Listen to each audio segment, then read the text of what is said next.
1966 ခုနှစ်ကမ္ဘာတဝန်းကတန်းပေါင်းများစွာသောပြည်သက်တွေစောင့်မျှော်နေတဲ့ဝေါ်ကပ်ပြိုင်ပွဲစတင်ဖို့ရပ်ပိုင်းပဲလိုပါတော့တယ်။ဒါပေမဲ့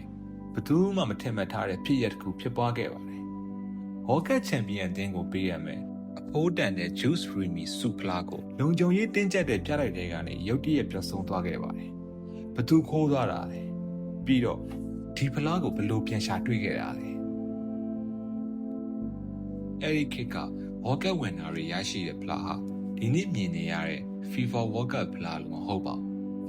။အဲ့ဒါကို Julius Remy ဖလားလို့ခေါ်ပါတယ်။ရှေ့ပြေးပြုလုပ်ထားတဲ့ဒီဖလားဟာဝေါ်ကပ်ရဲ့ထင်ကြေးတင်ကြေးတစ်ခုဖြစ်ခဲ့ပါတယ်။1966ခုနှစ် World Cup ကိုအင်္ဂလန်နိုင်ငံကအင်ရှင်ဖြစ်လက်ခံကျင်းပဖို့ပြင်ဆင်နေချိန်ဒီဖလားကိုလူများလာရောက်ကြည့်ရှုနိုင်ဖို့အတွက်ပြတိုက်တစ်ခုမှပြသထားခဲ့ပါတယ်။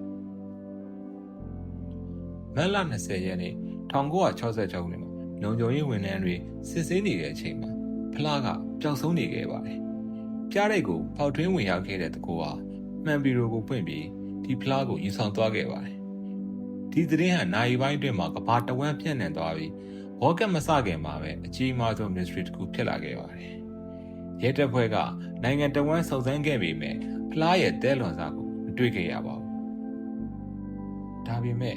ပျောက်ဆုံးပြီးတစ်ပတ်ကြာမှာဘယ်သူမှမထင်ထားတဲ့ဟီးရိုးတစ်ယောက်ပေါ်လာခဲ့ပါတယ်။သူကတော့ပကဲလို့ခေါ်တဲ့ခွေးလေးပါ။ဒီနေ့သူ့ပိုင်ရှင်နဲ့လမ်းလျှောက်နေခြင်းခြံစည်းရိုးနားမှာသတင်းစာနဲ့ပတ်ထားတဲ့အထုပ်ကိုဒီခွေးလေးကအနက်ခံတွေ့ရှိခဲ့ပါတယ်။ပိုင်ရှင်ကဖွင့်ကြည့်လိုက်တဲ့အခါအဲ့ဒီအထုပ်ထဲမှာကဘာတဝန်းကလိုက်ရှာနေတဲ့ကဘာဖလားကြီးကိုတွေ့ရှိခဲ့ပါတယ်။အဲ့ဒီအချိန်ကစပြီးဒီခွေးလေးဟာတညာရဲနဲ့ကဘာကျော်သွားခဲ့ပါတယ်။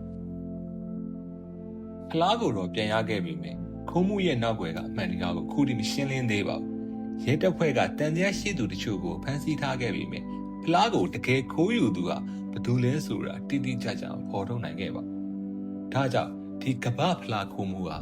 football သမားရဲ့အကျော်ကြားဆုံး mystery တွေကတစ်ခုအဖြစ်ကျန်ရစ်ခဲ့ပါတယ်။ဒီဇလန်ကဒီမှာပြီးသေးပါဘူး။1980ခုနှစ်မှာဘရာဇီးအသင်းကဝေါ်ကပ်ကိုတတိယအကြိမ်ပိုဆွဲခဲ့ပြီးဒီကဘာဖလားကိုအမြဲတမ်းပိုင်ဆိုင်ခွင့်ရရှိခဲ့ပါတယ်။ဒါပေမဲ့